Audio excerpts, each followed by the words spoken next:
Hello everyone, welcome on a new episode of Robert Spotlight. Robert Spotlight. Robert Spotlight. Robert Spotlight. Robert Spotlight. Doing all this moderation stuff for Discord. I'm a social media futurist. Been a moderator at Be Friends. Now it's my project because I love sports. I'm speaking at NFT NYC.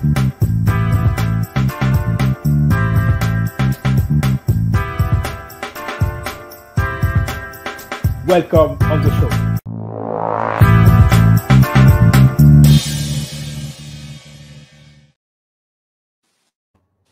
Welcome everyone and welcome on a new episode of Robert Spotlight. Robert Spotlight, Amy-Rose, welcome on the show.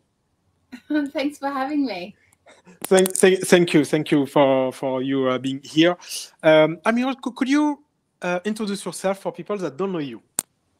Sure. So I'm Amy-Rose. I feel like I should say that I'm in Australia based on your accent, and it sounds like you've been interviewing people from all over the world. So I am a Queenslander at the pointy end of Australia. I have been involved in different technologies for my whole career. And at the moment, I am probably more consumed by blockchain, distributed ledger technology and cryptocurrency than any other technology I've been obsessed with a little touch of med tech and AI thrown in there as well.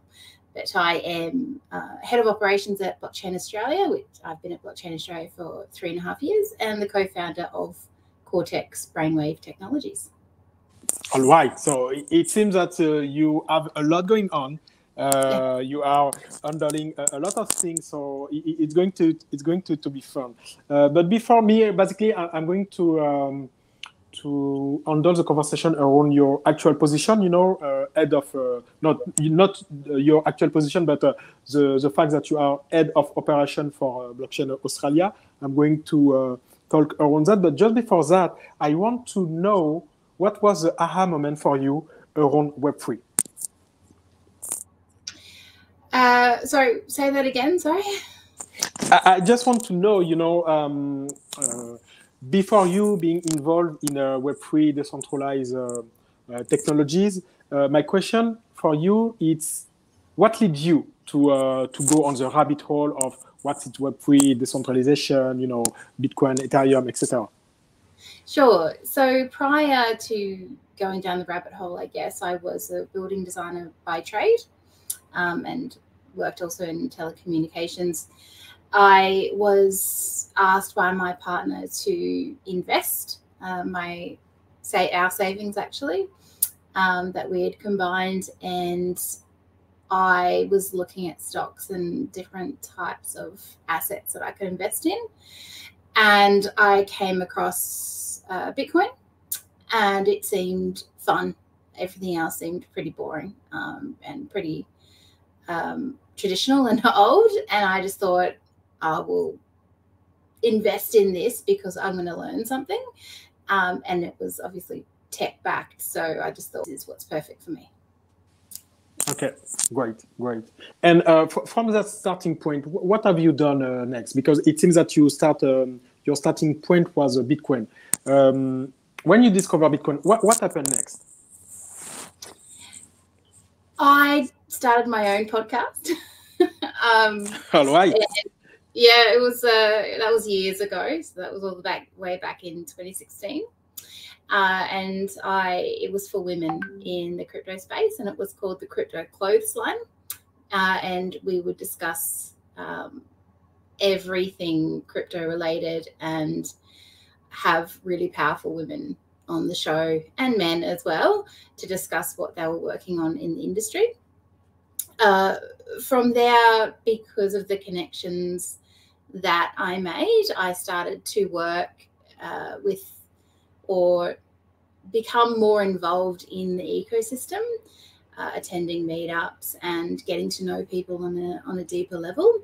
And then from there, I was approached by a friend who said, hey, there's a role going at Blockchain Australia. So that was years ago.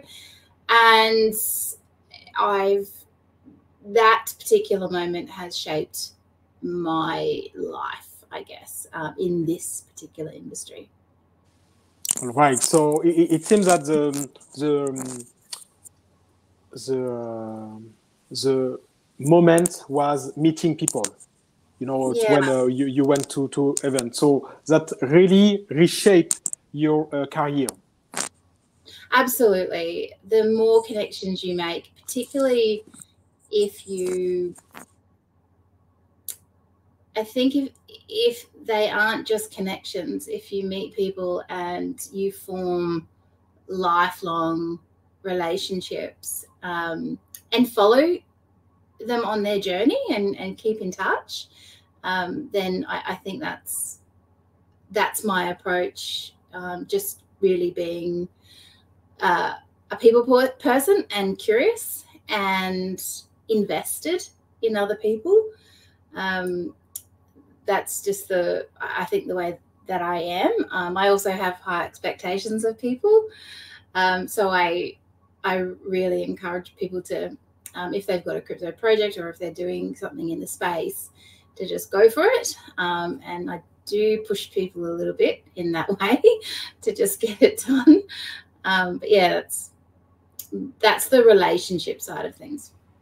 Okay, perfect. And so you give us some advice on how to nurture that relationship. You know, it's like you go. The first thing is you have to be out there. So go on an event, try to meet people, and that is just the starting point. You know, and the real thing happen before after ends. You know, and you give us some advice about the fact that people need to nurture that relationship.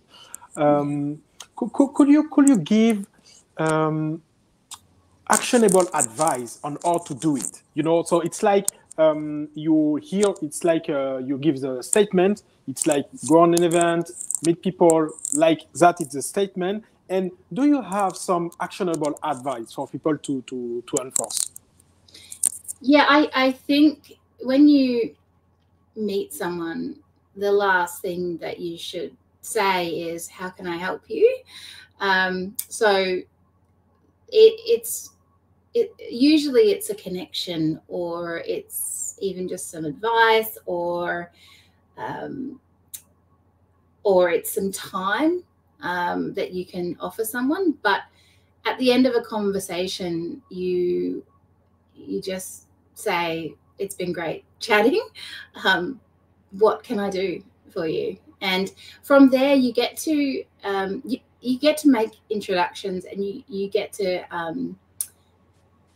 build further. So, for example, in my role, it's great because I get to connect people. But on the personal side, what it means is when I go to events and I meet someone or I chat with someone about their project and listen, because obviously that's what you need to do. Yes. To be able to get the full story. But from there, because if you continue to build relationships and you have a strong network, the very best thing that you can offer is your network. And so that's where that's one of my favorite things to do.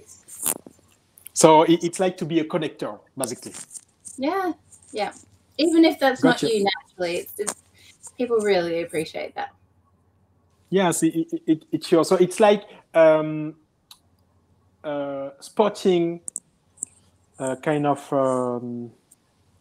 blind spots that someone have, and offer someone that can fill that blind spot and be the middleman with it. I love that. I love that feedback. All right, perfect. So just to make a little transition, because here we talk about event. Let's talk about your actual role, head of operation of Blockchain Australia. So you have, if I get it right, you have been involved on the organization of NFT Fest Australia. Oh, so I am not part of NFT Fest Australia. However, Blockchain Australia. Okay, so it's okay. So it's why I started like this, because I wasn't sure.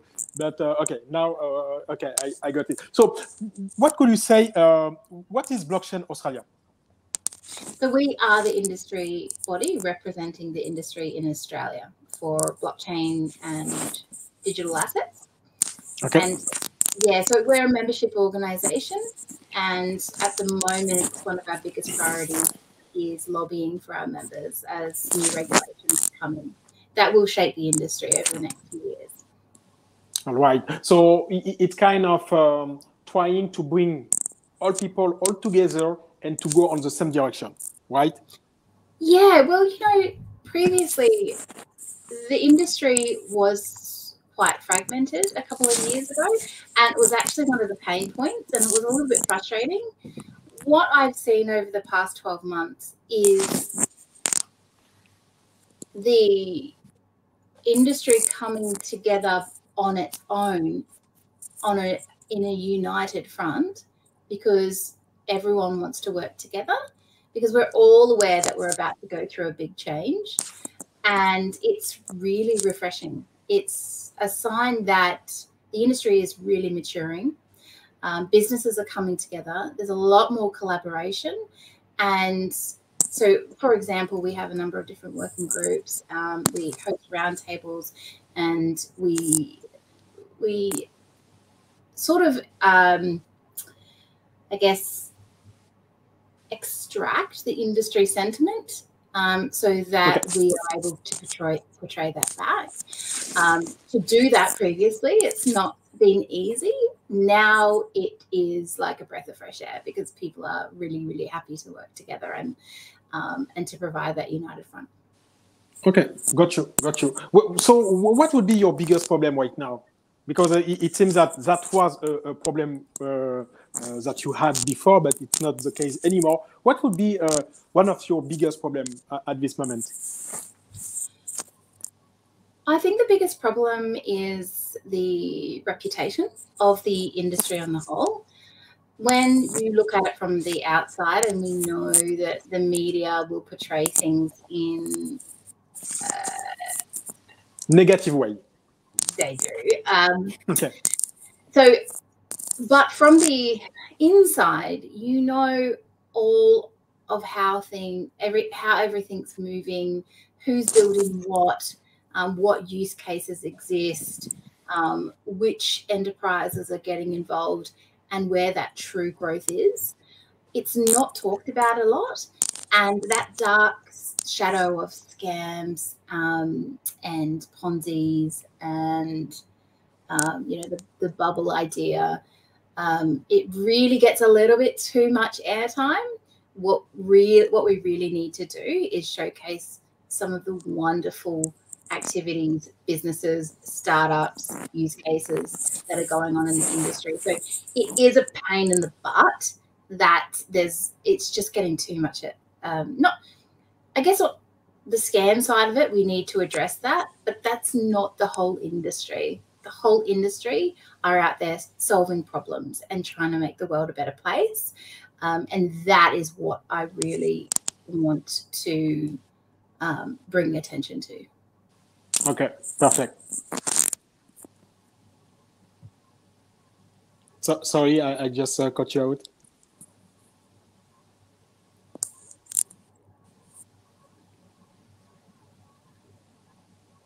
Oh, I thought that you were still talking, so sorry. But if you have done your point regarding what you said, how do you try to to turn around the negativity that media can bring, as a way to sell paper? So you say that you want to be more loud about all the good stuff that is happening on your industry. And my question is, what tangible action is being done about that? Yeah, so that's where the industry body comes in to really represent the ecosystem and what we're doing. So a focus this year, and it's not just with Blockchain Australia, it's the industry on the whole, producing research reports and sharing, I guess, to the government and to the world, all of the different use cases. So one of the things we're focusing on this year is research and showcasing the positive aspects of the industry and where we benefit the economy as well. So there's a lot of jobs. There's a lot of opportunities for startups. Innovation is huge in Australia, and our industry really contributes to that. We're always curious, we're always innovating, we're always moving, and the industry itself is evolving faster than any other industry. So it's actually maybe not so much anymore after AI because of the investment, but the buzz is very similar with AI as it was with blockchain when blockchain was all the rage a couple of years ago. So there's a lot of similarities there. All right. And so you say that there is research, innovation, and basically you use this support to share the good word about what it's happening on the ecosystem. Yeah, but it's also showcasing our members as well, and elevating our members and what they're doing. The more that you support small businesses or startups and even the large enterprise, the more everyone else gets to see, and then that nurtures that trust component. But it's just a lot of work to be done. Okay, so basically what I understood, it's you act as a facilitator of discussion between small businesses and startups involved in the Web3 ecosystem and all the other businesses that are not yet on that ecosystem. Yeah, that's right. All right. What is the biggest misconception that you receive from people that are not part of Blockchain Australia? Do you know, I'm not sure how it continues to happen, but we do get inquiries because there's a lack of education about what blockchain actually does. There's that misconception that Bitcoin is blockchain and vice versa. So we do get inquiries, and because our name is Blockchain Australia and other businesses that have the term blockchain in their name, we do get inquiries asking for assistance to get Bitcoin for them from a blockchain or whichever blockchain they're trying to get it from. So there's definitely an issue with education and understanding around what the technology is and the difference between blockchain and cryptocurrency. All right. And so did Blockchain Australia reply to that misconception with maybe some training tools, or maybe you have a training program to explain the back to basics of what is Web3, or basically my question is, how do you reply to that thing? So we do most exchanges, particularly our members, do have educational content on their platform. So I usually direct any inquiries to take a look at the different exchanges and the educational components. Binance has some great education as well. So that's one of the things that I do just by default, because I know I can trust that information myself. And we've already vetted them. So it's and look, there's a lot of people on that people can follow. I'm sure they can follow you as well, but it does come down to research. All right. It's very smart, basically, to outsource the content creation of the decks, because basically it's like you think, why I have to do that myself, and I know that there is a legit source that it's going to do it, and so it's a smart way to handle that thing. So I picture that you have put up all together, a one-page PDF with if you want to start, go on that link. If you want to know that thing, go on that second link, etc., and all these things point out on a web page of Dext. Oh, well, we are, if I understand your question right, we do have a scams page, which is really helpful and informative and educational. But we also have a number of universities who are members of Blockchain Australia, and we will be doing some research with universities for education. And during Blockchain Week, which is an event that we run, we also host educational content there as well for, you know, people off the streets come and learn. But yeah, look, I usually make recommendations to others in the industry where that's their bread and butter, and to support other businesses who are educating. I usually make recommendations, introductions or referrals to further support the businesses who are doing that. But obviously we do have our own educational information on the website, but mostly it's we let the educators All right. take the reins. All right, I got you. Regarding your role of head of operation, so before talking about your role for Blockchain Australia, could you describe what is an head of operation? Yeah, look, if it's an engine room at the sort of like under the hood of how a business works, and it's making things happen and making sure the machine is well oiled and that everyone is working in unison and that we are achieving what the association set out to achieve.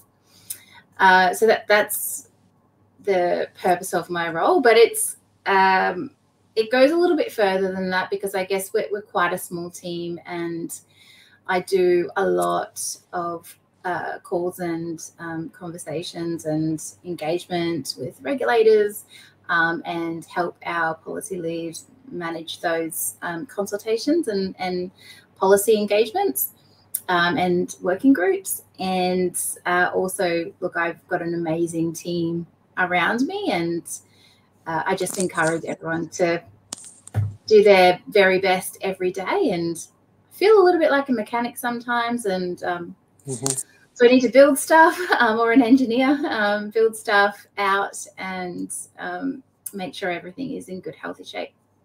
All right.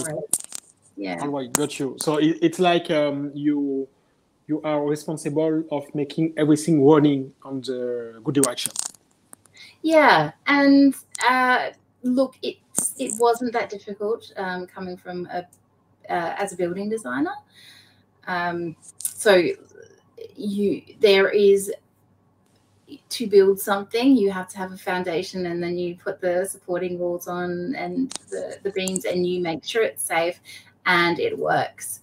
And there's also project management components to that. So basically it was just a transferable skill, and you can use project management in any role. Got you. And what about, so there is a human management, so you maybe have to handle conflict situation. And what would you say on your ability to handle conflict situation with your team?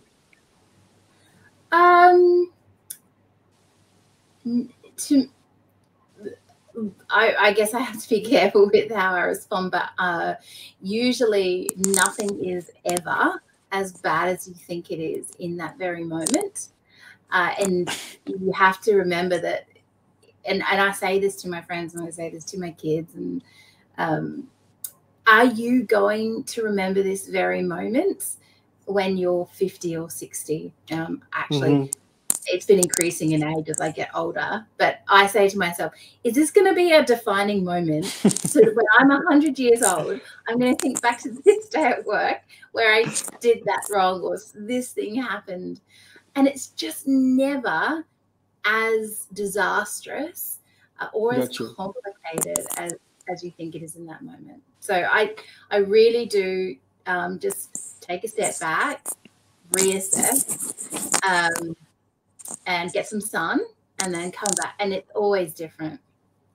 All right. It's a perspective. Basically, you are using perspective to handle all negativities that may happen on, down the road. Yeah. All right. So now talking about blockchain Australia, we get your role. You have to make everything run on everything running basically. And regarding blockchain Australia, what are the things that are not running properly that you wish that are running better right now? At Blockchain Australia? Yes.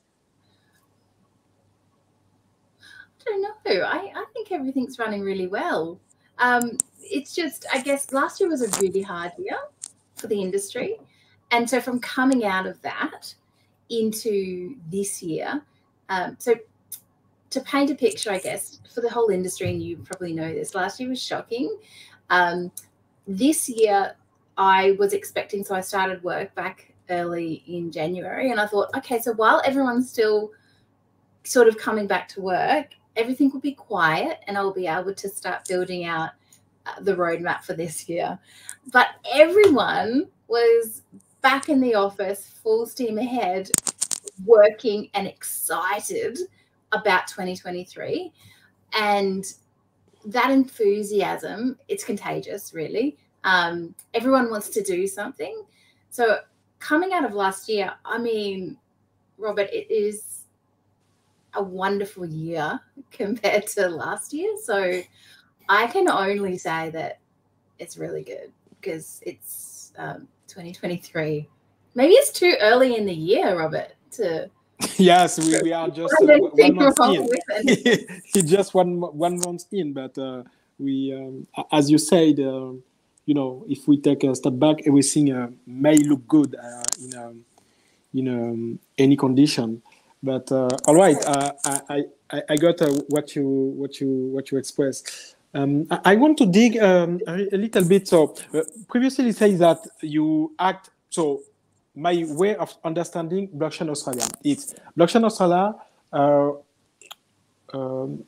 kind of is a platform to help businesses that are involved in Web3 to be known by the industries that are not yet on a Web3. And you say that you do that by using research and innovation. And my question right now is regarding the research and innovation. What are the use cases that you have been exposed to that you think that don't have the attention that the use case deserve? So I hope that my question makes sense. Yeah. Oh, look.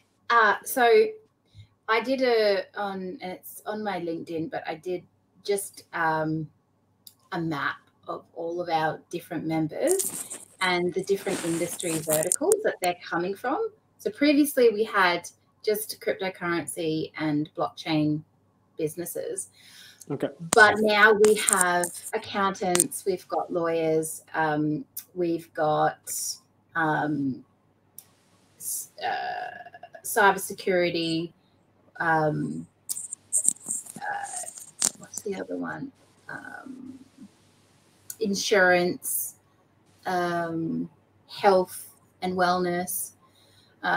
So what I've seen lately, there's a push to get digital ID on the blockchain and secure records. And what I haven't seen, though, is the adoption of blockchain with those technologies. And or the adoption of distributed ledger technologies. I don't care which one you use, but perhaps it's a little bit better than just having, let's say, medical records on just a database somewhere that someone could just pop in and pop out and take. And we've had that in Australia already. So I think we need better security. And what I haven't seen is the adoption of blockchain in the digital records. So that's underrated at the moment. But yeah, there's so many different industry verticals. We do have a lot of supply chain. We have our accountants who are curious as well. But I mean, I posted on LinkedIn a couple of days ago about the space race. So I do also have a bit of a passion for science and the technologies associated with space travel. And I saw the interconnection between space travel and blockchain. And the issue that we have in space is most of our telecommunications that we rely on are up in space, and the satellites can share data. And if you have one satellite that moves towards another satellite and one satellite isn't secure, then you can actually extract all of that data from a telecommunications provider or whatever. As we start to send up more satellites or more spacecrafts, or we start to mine, the moon, we need to be very mindful of the consequence of that, national security and that sort of thing. But also, when you go up to space, is such a risk to your health and safety. Lots of people in the future will be traveling up to space for just quick trips or whatever. It'll be expensive, but some people will do it. And you need to consider the components that go into building the craft, where they come from. And the article that I shared on LinkedIn was about how blockchain applies to the aerospace industry and all of the components, and how it's really important to have a good supply chain record of what components are going where. And then that just leads you down the rabbit hole there of how you can use blockchain in other space travel endeavors. Okay. So you make an analogy between space and blockchain, and regarding the attention point that people have to care about, right? Yeah, and blockchain and AI as well. In which sense? So we are using, at the moment, we're sending or sharing our data to machines so that they can learn from us. Yes. And then they regurgitate what everyone else is saying back to us. But I guess the issue is, how do we first, for those who are having their data extracted, let's say the artists who have taught machines to learn, they did not willingly go out there, our artists who trained those AI art generators to perform what they perform. And so they're not getting any of the recognition, they're not getting paid for that. So there needs to be some form of tokenization of assets, so that's protected, so an NFT version, where the machine, when you have to give permission to whoever's training the AI to be able to use your IP. And I think blockchain comes into that because obviously, like, if you're going to have an NFT, that's those two things go together. But at the moment, it's just theft. With machine learning, they can just extract whatever they want from the World Wide Web. If they find it, it's theirs. So there's no ownership. Where's the ownership? We need to start owning our assets. So, for example, this video, there might be cutting and pasting and using some of your footage for something else in the future, and you didn't give permission, but what can you do? So there's got to be some form of record of who owned what at what time. Got you. So, okay. Got you.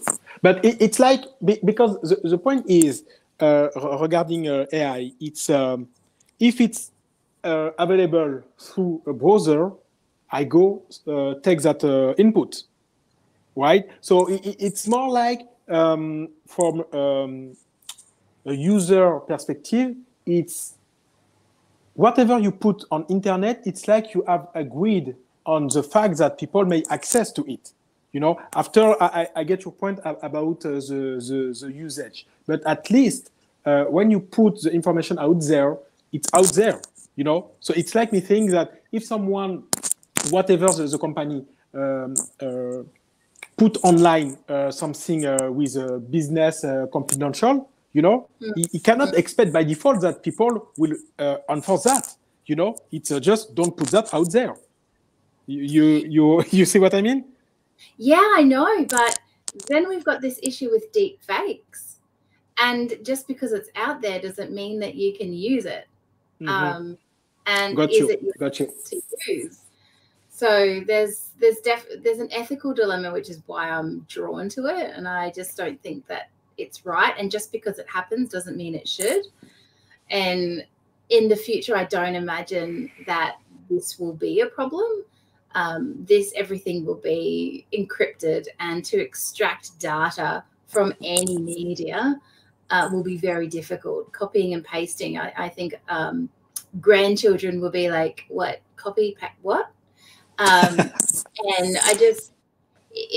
a lot of the ways in which we engage with technology now, I think, are going to be very archaic, because the more technology that will exist that will allow us to own our digital identities online and in, you know, various facets of our lives, the more technology that exists will eliminate any issues that exist where we have no ownership. So it will just be a gradual process.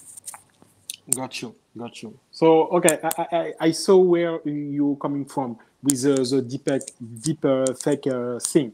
It's like, it's not because it's out there that the thing it's legit. So I understood where you're coming from. And also, when you were saying this example, that make me think about people also have to educate themselves on how to use AI, because I saw a content that was very interesting. It's just a snippet of a podcast, but it's for people that are doing a kind of a weekly thing about AI. They are trying to put the boundaries, and after then come all together and exchange what they have found out. And one of them, I will not be able to quote who that person is, but he said, like, people have to be careful about the information that are copy-pasting on the AI, because at some point the AI may define that this thing is available to everyone, you know?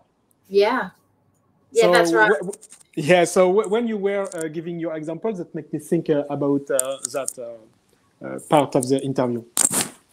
Yeah, and look, there's dirty data as well. So what I mean is, so AI, it also will interact with IoT, and it will tell different devices what to do based on what we're telling it, or based on the data that we feed it. And one of the ways that blockchain works with IoT and AI is it offers that security layer. And what can happen, for example, is, let's just say you're at a traffic light, and we're at that time in our lives, probably 5 years from now, where you rock up with your car at a traffic light and there's no other cars around, and it will change for you, that you'll just have green lights because you're the only one on the road. There could come a time where, because the AI and all the other technologies in the Internet of Things are interacting, that someone could purposefully add data to an IoT setup, dirty data, to change traffic lights instantly and cause all sorts of chaos, crashes, and death, maybe. That's one of the things that I guess but people are trying to solve. How do you protect the data that's going into all of the devices that is making the Internet of Things move so smoothly? And yeah, so that's where blockchain comes in, so that the data that goes in is sort of filtered and put in there. It doesn't change. It can't be adjusted to suit a bad player. Okay. Yeah, there is a lot of new things to consider with technology advancement, and basically it's the willingness of being flexible and to be adaptable as well on the evolution of things that will make the difference. If I can get back a little bit on what you said previously, at some point you say that what is the thing that you didn't see enough? It's the adoption of blockchain around digital record. Yeah, I think it goes without saying. It feels logical and silly not to consider it and start applying it to our digital records, because they are the most important records. If they get into the wrong hands, your identity is gone, and how do you prove that you're that person? Pretty soon, a lot of our digital records will be kept in one place, which might be a government wallet of some sort. And if we don't own them, or if they're not correctly stored, and it's, like I said, it's pretty logical that blockchain come into this story, then I think the consequences are going to be very, very ugly. And rather than try and remedy it after it's already happened, I think we should start building the foundation and the solution right now, and preempt that this is the technology that's going to exist in the future. And I have a saying, an ounce of prevention is a pound of cure, and I do live by that. Like at least weekly, I say that to myself and just say, get it done, because your future self will thank you for making that effort now, because it's just a lot worse in the future once it's, once everything's fallen apart. Okay. Okay. And sorry, did you see any initiative around big thing on your on the blockchain Australia? Did you see any initiatives that are worth sharing? Look, there's where do I start? I don't want to play favorites, but look, what was interesting is when the Reserve Bank and the DFCRC started their pilot project on central bank digital currencies, and I was not expecting the response. I actually thought that the industry would be not very excited about a central bank digital currency, and what I found from our members is that everyone is interested in having a conversation about central bank digital currencies, because essentially if we have one, everyone will be interacting with it, and it is important. So a lot of our members actually have contributed to or applied for the pilot project.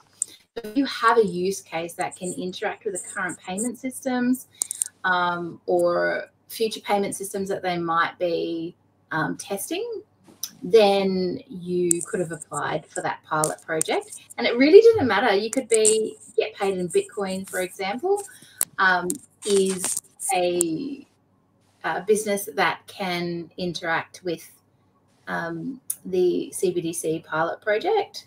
Obviously, there's stable coins, there's the no baby stable coin as well. But everyone, even the exchanges and other smaller businesses, can get involved in things like that. So that was exciting and interesting. There's carbon offset tracking and tracing. There's charity, cryptocurrency or tokenized charity donations. Like I said, there's supply chain, transhuman coin, and I guess that really futuristic side of the how blockchain interacts with humans and cyborgs in the future. Yeah, look, I don't even know where to start. There's just a lot. Okay.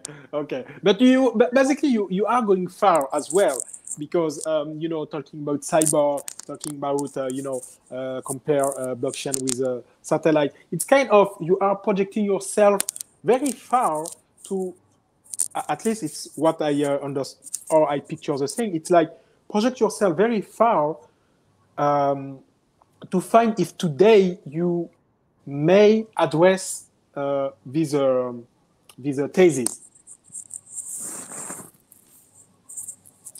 Sorry, I didn't understand the last word. So it's like you have some thesis, you know. It's like you have an hypothetical situation, you know, and it's like you have that very far, and today you kind of think about, okay, did all the things that happen here may reply to that thing? Yeah, and it does. And I mean, I'm not quite sure how old you are, but I worked for a couple of telecommunications companies, and I was part of one when it launched voice over internet protocol, which we call VoIP here, and it was the first company to do that, and I was part of that. And when you look back, you realize that it's that particular technology that brought about what we have that we know as Zoom now, for example.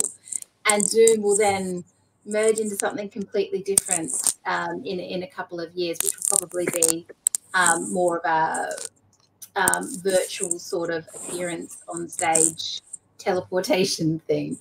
But it starts with the internet, and then it morphs into very, very different things. And you can see, because if you imagine the most wildest things, and you read sci-fi books, for example, which I do, a lot of what has been written about in wildest imaginations is already it exists, or it is about to exist. So invisibility, cloaking, and that sort of thing. It's very real now, and you can't assume that something isn't going to exist, so you need to prepare for what could exist, and then you get to innovate towards it. So that's fun. All right, there is a lot going on, basically. And what is yes, what is the news basically of your world and blockchain Australia? What is coming very soon, and what is the agenda of February for blockchain Australia? Yeah, so it's a lot of it is membership engagement, but it's also rallying the troops and formalizing our working group so that we can start tackling some of those policy and regulatory conversations that are coming our way. That will shape the rest of the year, but we're doing that first.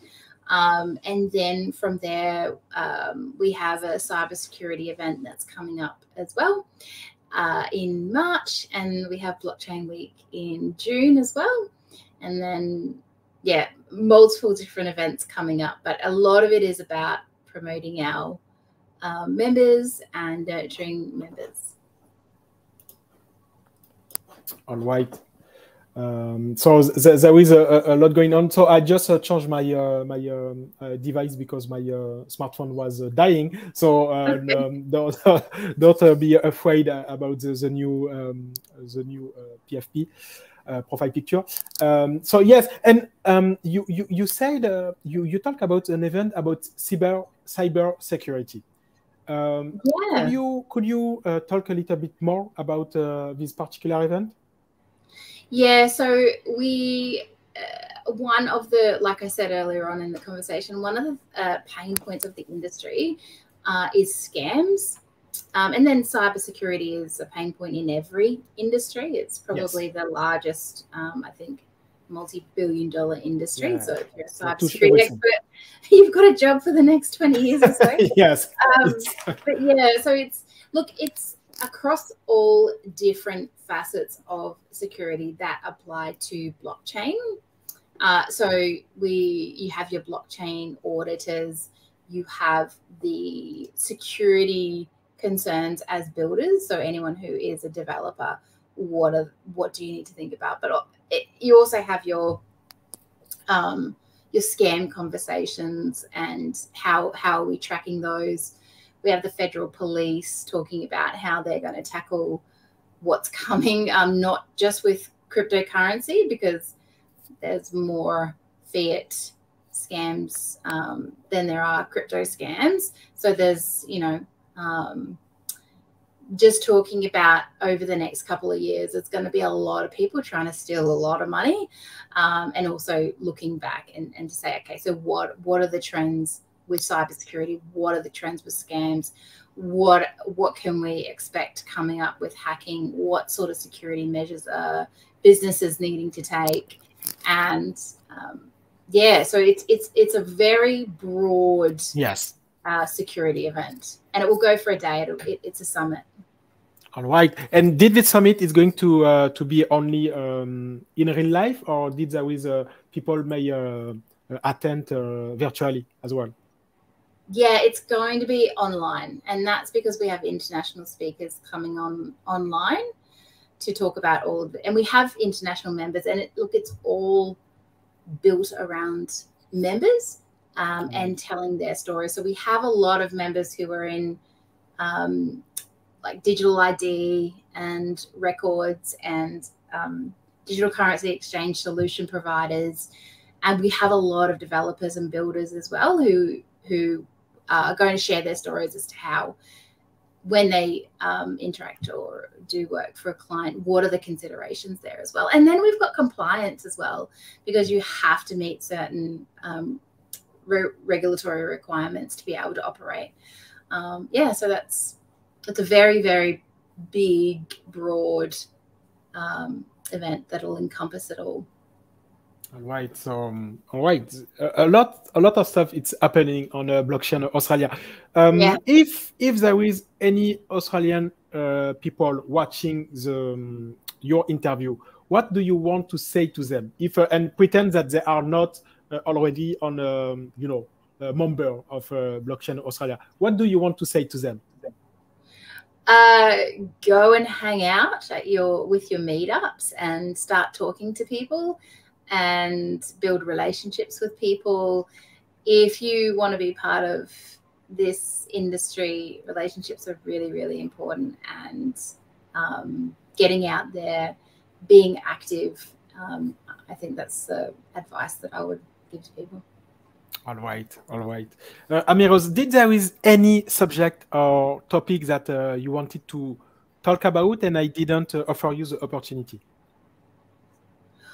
I didn't come in here with any agendas at all. I just wanted to have a chat with you. All right. And did I cover something that didn't cover something that it's a part of your interest at this moment? No, I got to talk about really cool stuff, so I'm happy with that. All right.